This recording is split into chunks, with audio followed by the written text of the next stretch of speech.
volta alternata, fino al versetto 11.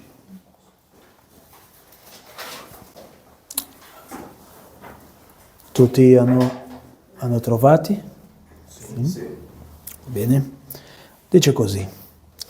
Quando furono giunte vicino a Gerusalemme, a Betifage e Betânia, presso il Monte delle Olive, Gesù mandò 2 dei 6 discepoli, dicendo loro: andate nel villaggio che è di fronte a voi. Appena entrate, troverete legato un puledro d'asino, sopra il quale non è montato ancora nessuno. Scioglietelo e portatelo qui da me. Se qualcuno vi dice, perché fate questo? Rispondete, il Signore ne ha bisogno e lo rimanderà subito qua. Essi andarono e trovarono un puledro legato a una porta, fuori, sulla strada, e lo sciolsero. Alcuni tra quelli che erano lì presenti dissero loro, che fate? Perché sciogliete il puledro? Essi risposero come Gesù aveva detto, e quelli li lasciarono fare. E essi condussero il puledro a Gesù, gettarono su quello il loro mantelli ed ele vi montò sopra. Molto estendevano sulla via i loro mantelli e altri delle fronde che avevano tagliati nei campi. Coloro che andavano avanti e coloro che venivano dietro gridavano dicendo, Osanna, benedito colui che viene nel nome del Signore. Benedetto il regno che viene del nostro padre Davide. Osanna nei loro altissimi. Così Gesù entrò a Gerusalemme e nel Tempio e dopo aver osservato ogni cosa intorno, essendo già l'ora tarda, uscì per andare a Betania con i 12. Facciamo un'altra preghiera. Signore, siamo quest'ora davanti alla tua parola, la tua santa parola, che è viva, anche efficace, questa parola che può portare salvezza a tutti noi. E chiediamo al Signore che possa parlare in voce forte al nostro cuore, che possiamo stamattina avere la sicurezza che abbiamo sentito la voce del Signore a parlare con uno di noi, che il Signore possa parlare e che la tua Chiesa possa sentire la tua dolce voce. Così ti chiediamo, nel nome di Gesù. Amen. Amen. Potete sedervi. Mette quello primo, per favore.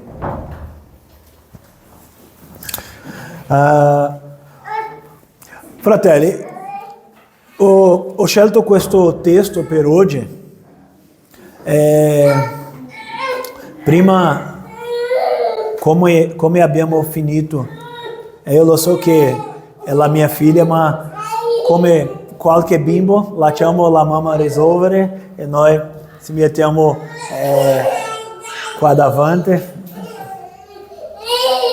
Bimbo è così, una ora piange, altra ora ride, andiamo avanti.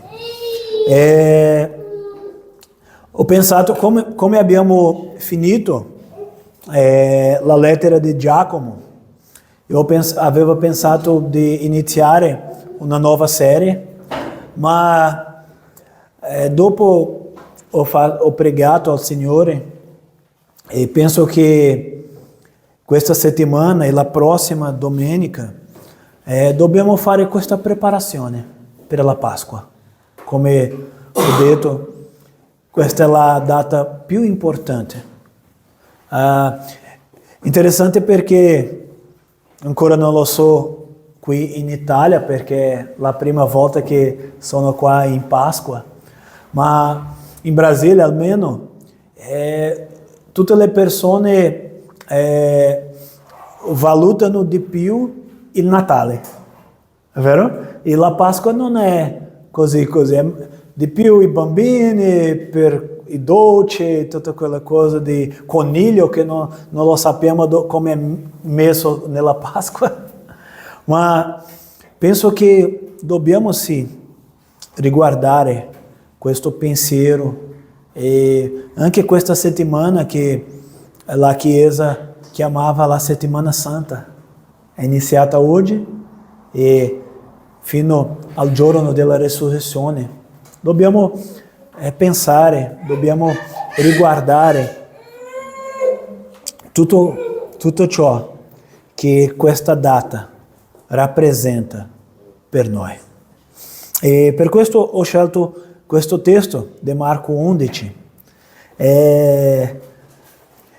Io sono uscito per cercare Michael e ho visto un uomo nella strada che veniva con una pianta nelle sue mani.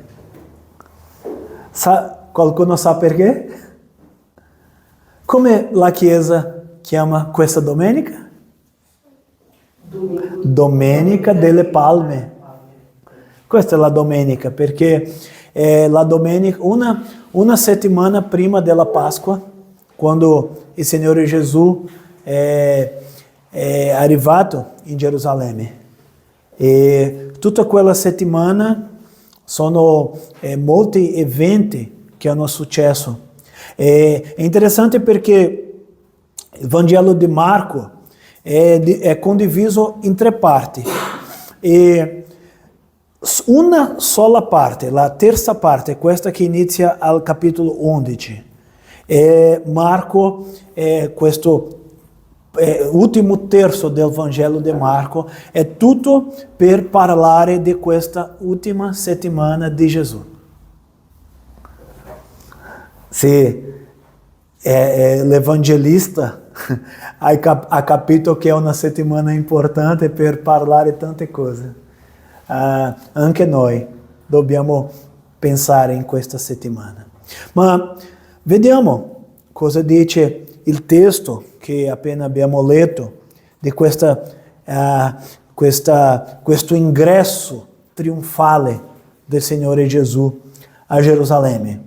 La prima cosa che vediamo è l'adempimento delle profezie.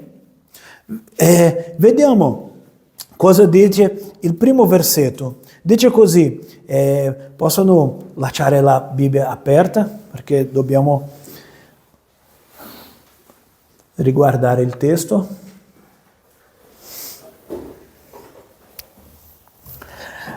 Il primo versetto dice così: quando furono giunti vicino a Gerusalemme, a Betfage e Betania, preso il monte delle Olive. Questo è già un adempimento delle profezie, perché il Signore Gesù ha dato un ordine ai suoi discepoli. Cosa ha detto avanti? Dice così, Gesù mandò 2 dei suoi discepoli dicendo loro: andate nel villaggio che è di fronte a voi. Appena entrate, troverete legato un puledro d'asino, sopra il quale non è montato ancora nessuno.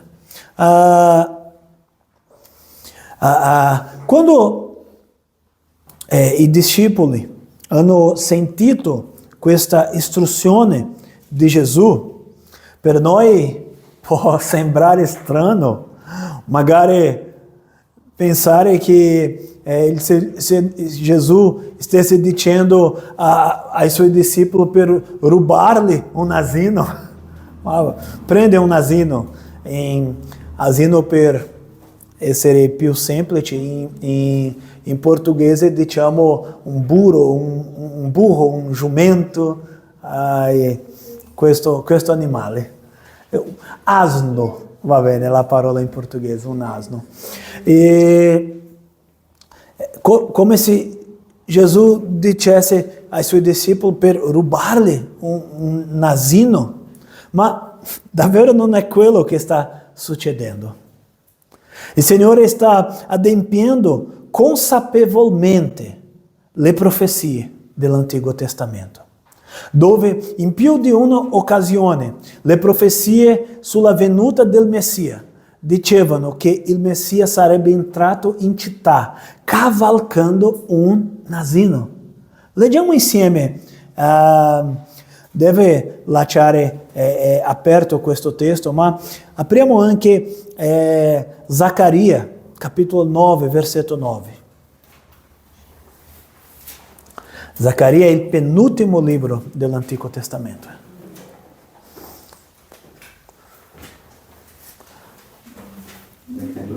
Zaccaria 9:9.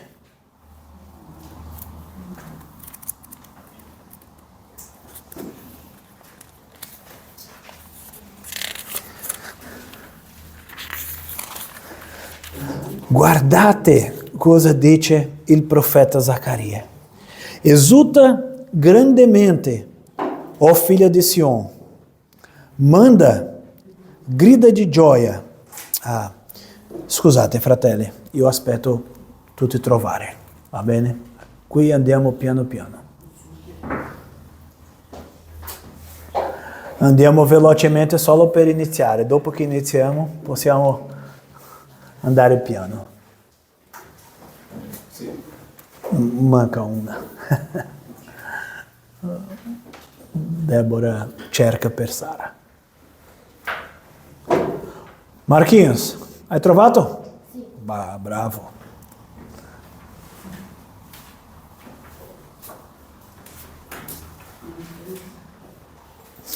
Leggiamo.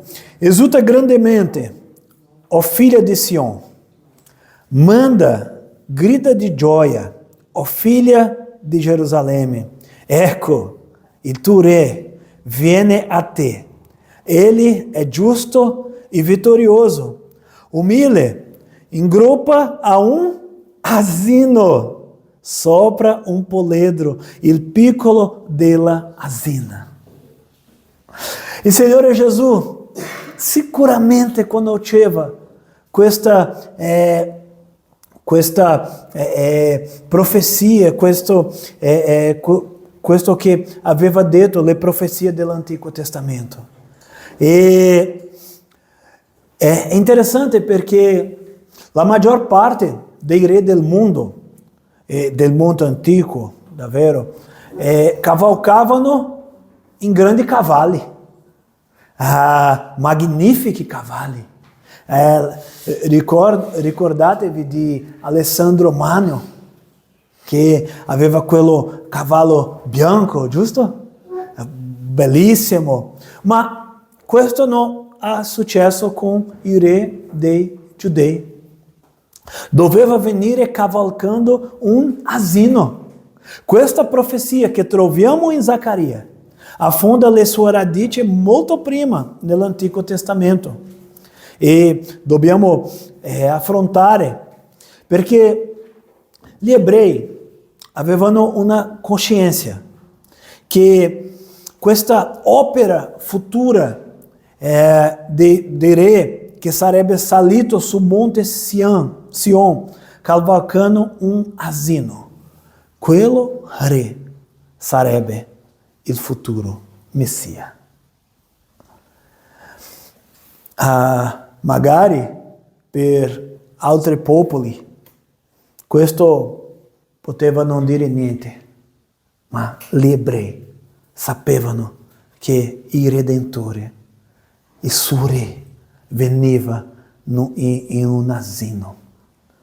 Anche il Signore Gesù sapeva e per questo ha dato questo ordine che dovevano trovare un asino.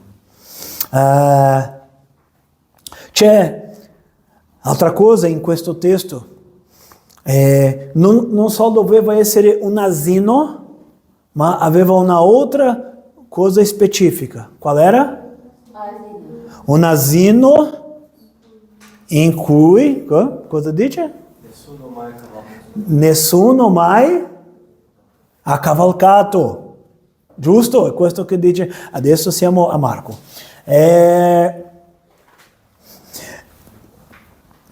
Eu non so se in Israele, quel tempo, esistissero rodei em que se cavalcavano gli asini per vedere se erano bravi, né? Ma gli asini, come i cavalli, dovevano essere domati per diventare animali funzionali. È davvero che lo sappiamo che l'asino è un animale non così bravo come il cavallo, ma anche deve essere domato. E il principio della storia ebraica era che nessuno avrebbe mai potuto cavalcare il cavallo o l'asino del re. Solo il re poteva cavalcarlo. Per questo Gesù ha precisato. Gesù ha detto: portami un poledro che non sia mai stato cavalcato. Perché? Perché questo è l'asino preparato per il re. Gesù disse ai suoi discepoli: se qualcuno vi chiede perché fate questo, dite: il Signore ne ha bisogno, e subito le manderà qui. Vediamo altra cosa importante in questo testo. Adesso la storia va avanti e il versetto 4 dice così: essi andarono e trovarono un puledro legato a una porta fuori sulla strada e lo sciolsero. Alcuni tra quelli che erano lì presenti dissero loro: che fate? Perché sciogliete il puledro? Esattamente come il Signore aveva detto. E ho perso il versetto 6, grazie. Essi rispondessero come Gesù aveva detto, e quelli li lasciarono fare. Essi condussero il puledro a Gesù, gettarono su quello il loro mantele ed ele vi montò sopra. Molti stendevano sulla via il loro, ho bisogno di aiuto, mantele, grazie. E molti gettarono su quello il loro mantele ed ele vi montò sopra. Nota questo dettaglio, questo è importante. Quando portarono l'asino a Gesù, i suoi discepoli presero i loro vestiti e li misero sul dorso dell'asino come una sella per Gesù. Anche negli altri Vangeli, Matteo, Luca, Giovanni, ci viene detto che il popolo, quando Gesù cominciò la sua processione, si tolse le vesti e le gettò sulla strada dell'asino. Così nella Domenica delle Palme, molti fanno questo. Quando Gesù fa il suo ingresso trionfale in città, l'asino cammina su un tappeto rosso, per così dire creato dagli abiti della gente. Anche questo elemento c'è le sue radici nell'Antico Testamento. Dove troviamo questa radice? Se faccio una domanda: chi era il peggior re dell'Antico Testamento? Quale? Dipende. Prima o poi la divisione del regno? Ogni tempo. Saul. Può essere, ma aveva uno che era davvero cattivo. Ah, brava. Ma lì non era Acabe, sua moglie. Il re Acabe e la sua moglie Izebel. Introdussero questi due, introdussero il paganesimo radicale, anche l'idolatria nella corte reale di Israele. Acabe cercò costantemente di togliere la vita al profeta Eliseo. Elia? Sì. Ah, va bene, ho capito. E la malvagità di Acabe era così grande che Dio alla fine si stancò e Dio annunciò che avrebbe sostituito Acabe. Allora, secondo il comandamento di Dio, il profeta ha preso un vaso d'olio e lo diede a uno dei figli del profeta e disse: vá a casa di Jeú, perché il Signore ha comandato che Jeú sia unto re al posto di Acabe. Allora il profeta andò a Jeú e gli spiegò ciò che la parola di Dio aveva comandato. Jeú non aveva nessuna aspirazione alla regalità, ma si è stato sottomesso alla parola di Dio. E il profeta unse il capo con olio e tutti i seguaci di Jeú gritarono: Jeú è re. E allora cosa hanno fatto? Tolsero le vesti e le posero sulla via di Jeú, mentre scendeva i gradini della sua corte, passasse sopra le vestiti del suo popolo. Questo stesso principio nella unzione dei re viene utilizzato in Marco 11. Quando le persone si tolgono i vestiti e li mettono davanti a Gesù, cosa dicono quelle persone? Adesso viene davanti tra di noi il nostro re. La stessa cosa che il povo ha fatto con Jeú, adesso fanno con Gesù.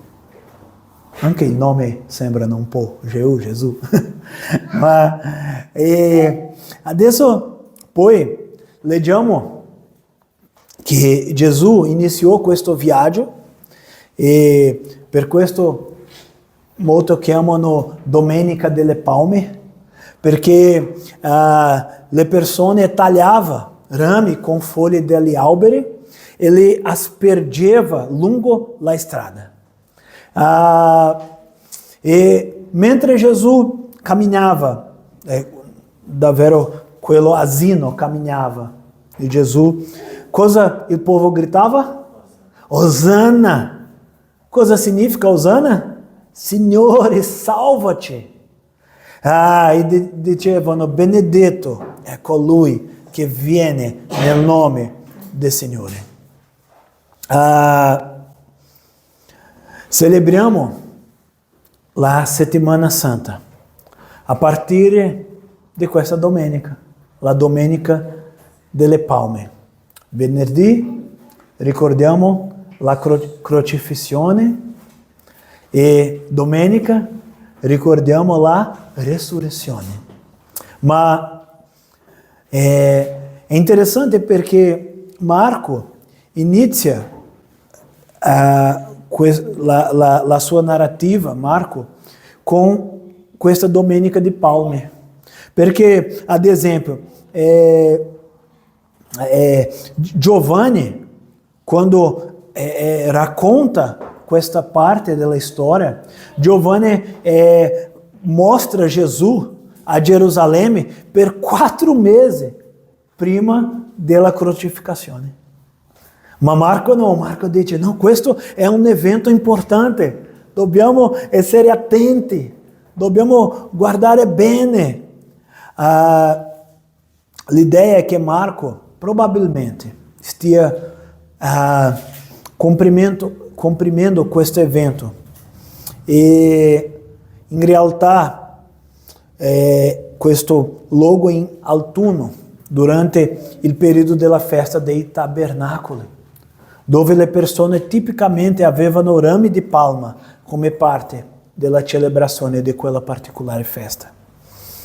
Del resto, tutti i Vangeli ci raccontano che il popolo prendeva rami di palma, simbolo di vittoria, e li agitava in aria gridando: Osanna, Osanna, benedetto è colui che viene nel nome del Signore. Alla fine abbiamo una parte, magari la più bella parte di questo brano. Vediamo che c'è una cosa che a prima volta può sembrarci molto strano in questo che Marco ha scritto. Perché vediamo cosa dice nel versetto 11. Dice così: Così Gesù entrò a Gerusalemme e nel Tempio, e dopo aver osservato ogni cosa intorno, essendo già l'ora tarda, uscì per andare a Betania con i 12. La conclusione di Marco può sembrare un po' male per noi. È come Marco dice che Gesù entra a Gerusalemme, anda al Tempio, guarda all'intorno e cosa fa? Esce, va a casa, a Betania, come se non fosse successo nulla di significativo. Tuttavia c'è un sbaglio, c'è un dettaglio qui che è cruciale per la nostra comprensione di questo evento. Perché Gesù ha fatto questo? Perché Gesù è entrato a Gerusalemme, è entrato al Tempio, ha guardato il Tempio e dopo va via. Per tutto il tempo, magari aspettiamo che Gesù arrivasse a Gerusalemme. Aveva rivolto il suo volto come una pietra verso Gerusalemme.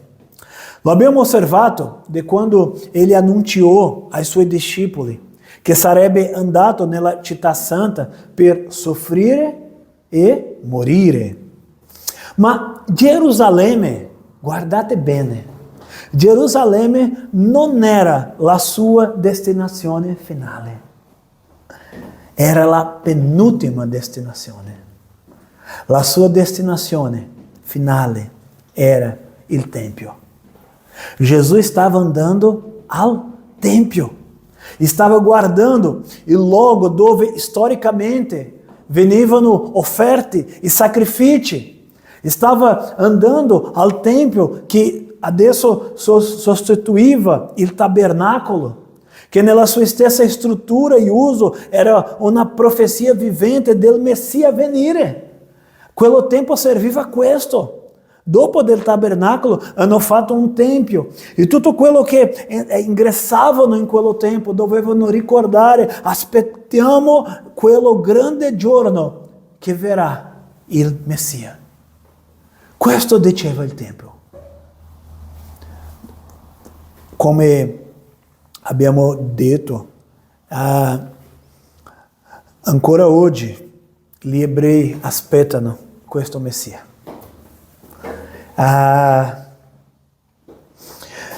Nel Vangelo di Giovanni, questo ho bisogno di, possiamo leggere, Giovanni 1.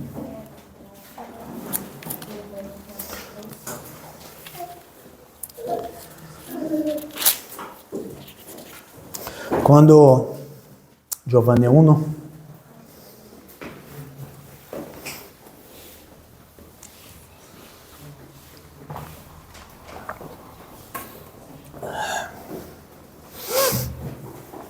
quando il Evangelista dice che nel principio era la parola era con Dio e la parola era Dio.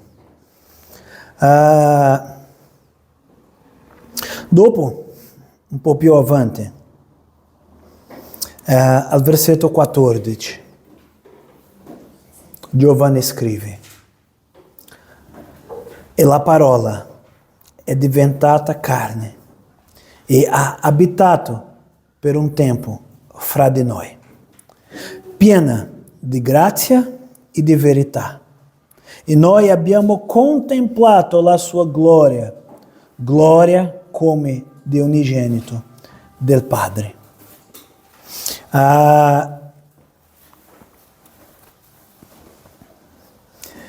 Questa frase, abitò in mezzo a noi, pieno di grazia e di verità.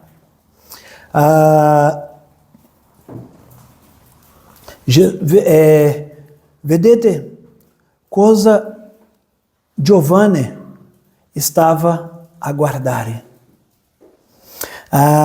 Questa parola che leggiamo come abitare, questo verbo, veramente è la stessa parola di tabernacolo. Giovanni, in altre parole, dice: così qui tra di noi vediamo il tabernacolo. Quello tabernacolo che adesso non esisteva di più. E che il Tempio è fatto per aspettare il Messia. Giovanni dice: questo è il tabernacolo. Questo è il vero Tempio. Giovanni dice: adesso il Signore, veramente il Signore Gesù ha detto: potreste demolire questo Tempio e non rimarrà pietra di resto, ma dopo 3 giorni lo ricostruirò. Ma come? Se dopo che il Tempio di Israele è stato distrutto, non è mai fatto. Solo la Chiesa universale che ha fatto uno, ma quello è falso. Quello non serve. Ma non hanno edificato un palazzo per questo Tempio. Ma cosa Gesù ha detto? Dopo di 3 giorni lo ricostruirò. Sicuramente il Signore Gesù stava parlando di sé stesso, perché Lui è il Tempio. Gesù è recato in quel luogo per cui è nato il Tempio. E c'è un'altra curiosità. Nell'anno 586 prima di Cristo, Ezechiele, il profeta Ezechiele, ha visto la gloria di Dio lasciare il Tempio. Ricordate di questo passaggio? Ezechiele ha visto che la gloria di Dio ha lasciato il Tempio, lasciare la città santa e scendere su Betania, sul Monte delle Olive. Adesso, fratello, che cosa bella, come ho detto. Questa è la parte più bella di questo testo. Adesso, colui che le scritture definiscono come la gloria di Dio, da dove viene? Da dove lui è arrivato? Gesù? All'inizio del testo? Di Betânia. Betânia. Dal Monte delle Olive. Entra per la porta orientale. Va alla città santa e va al Tempio. Cosa voglio dire? Che nell'anno 586 la gloria di Dio lasciò il Tempio. E ora, in quella domenica, la gloria di Dio ritorna. Ma nessuno capi che il re era il re della gloria, che stava per compiere il destino per quale era stato chiamato e nato.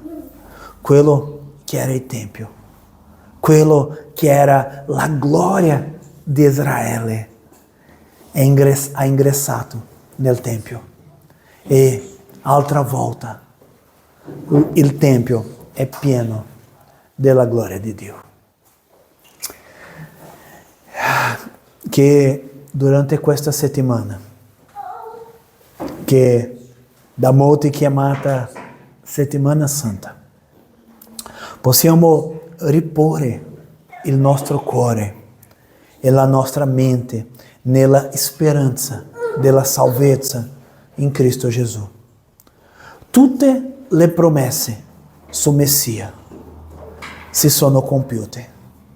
Possiamo confidare in una salvezza così grande. Possiamo confidare in questa salvezza.